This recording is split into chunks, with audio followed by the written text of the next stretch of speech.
Everybody, Cayne here with Ubergeek Cosplays with our next tutorial installment, and this time I'm not just going to be talking, I'm going to be doing, because hooray! If you're watching this, you're probably watching this because of the title, which makes no sense, which Cayne explains hot glue molds.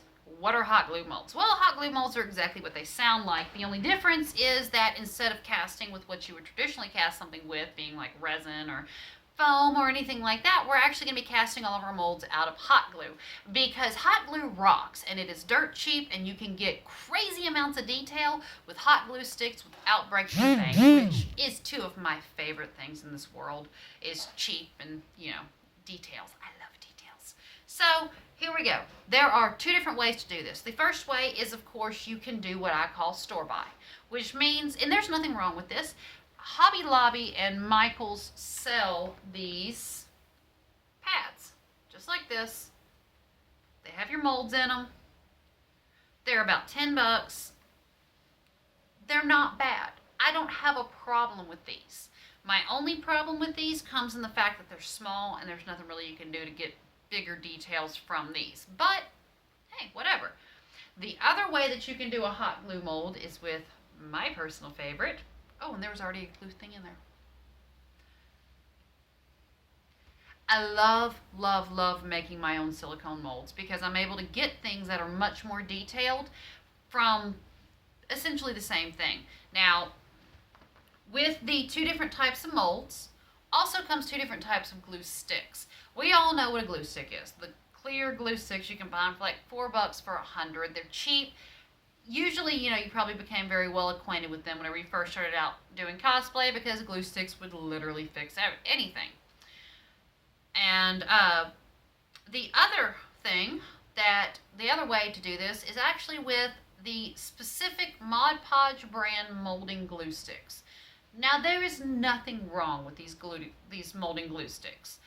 I don't personally like to use them for a couple of reasons. Well, I'll take that back. I will use them, but only in certain places. They tend to be a lot stiffer than your normal hot glue sticks. They are low temp, but they are very stiff. And this can be used great whenever it comes to things like you want a mechanical part that actually moves, or it's at a stress point and you don't want to have to worry about anything breaking. Mod Podge glue sticks, the specific brand, are great for that because they are a lot more dense, they cool a lot quicker, and they're good for small things. I do not recommend the longer glue sticks for high detailed larger pieces because they will begin to bubble on you, and I had an example. If you'll excuse me to reach off camera. Okay. So this is a Mod Podge specific glue stick, and this is a regular glue stick. You can see the color difference. They come in different colors. I don't think they come in clear, but and you can tell I have not cleaned these molds.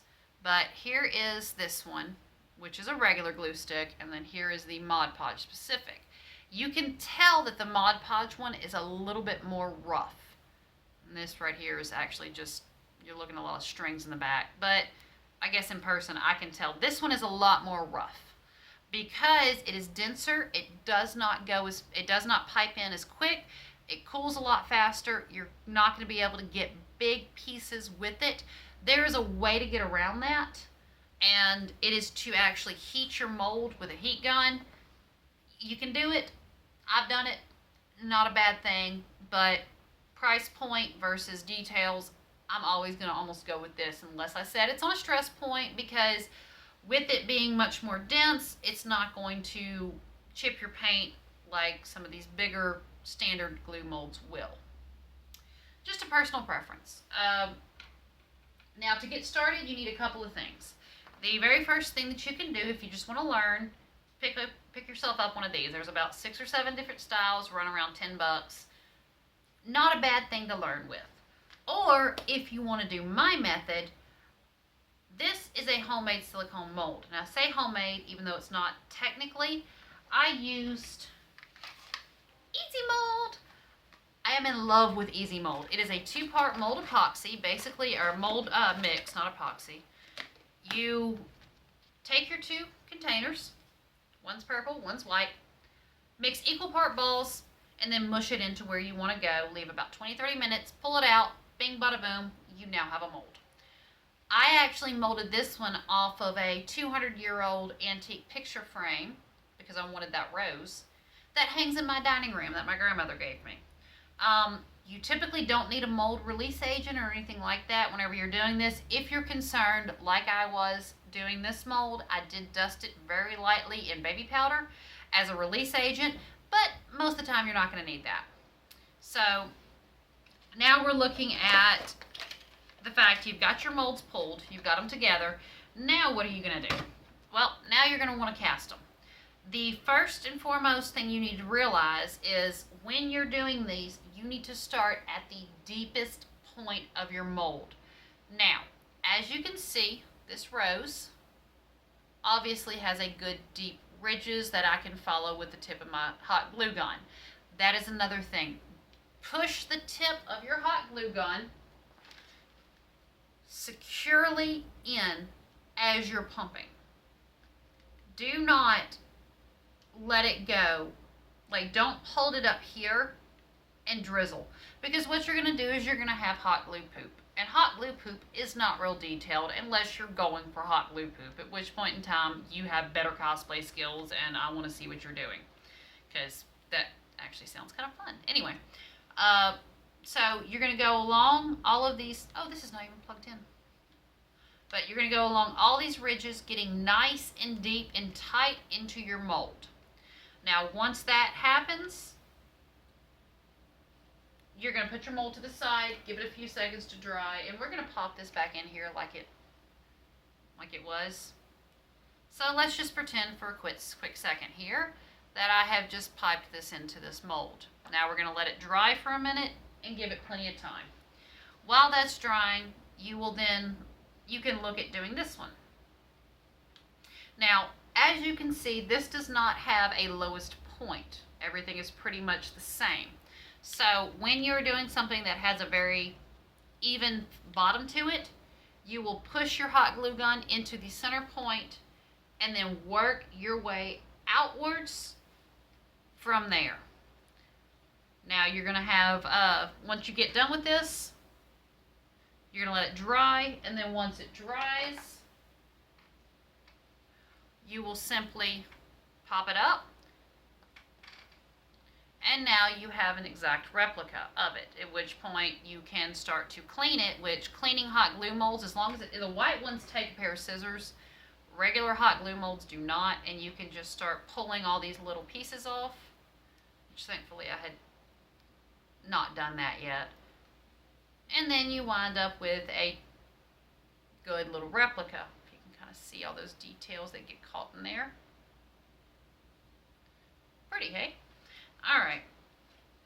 And then from there, it is a simple matter of painting and attaching all of your molds. Now, these are replacement gears and stuff for Steampunk Mulan, but I just wanted to kind of give you an idea of what you're going to get to deal with here.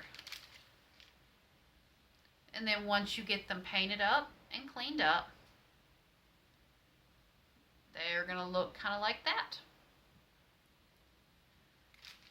And then, of course, you know, your gears and everything. That's what all these are. All your gears and all your prettiness.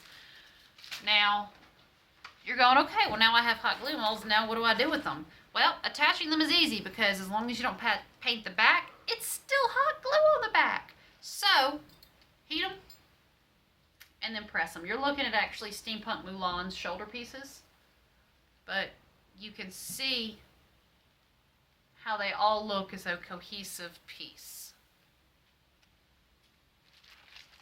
And they're good. They can be shaped, they can be molded, they can be, whenever you heat them up, you can actually heat them and bend them a little bit to match the shape and flow of whatever you're doing.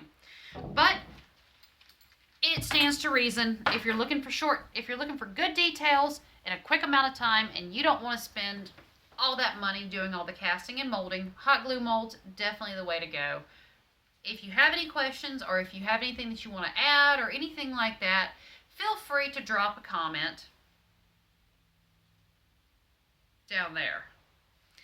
Or if you want to, Follow us on Facebook, follow us on Twitter, and on Instagram. We will live stream all of our panels from our Facebook page. Well, I'll take it back, not all of them. We do a lot of 18 and over panels, which don't get live streamed, so you should probably check those out in person if you're ever near us. We will live stream. We'll go into detail, much greater detail than what I'm going into right now. If you have a question on build styles, feel free to ask. Feel free to, point out, say, hey, Cayne, you didn't explain this right. And I'll go, hey, you're right, I didn't. So yeah, thank you so much for tuning in, and until the next time.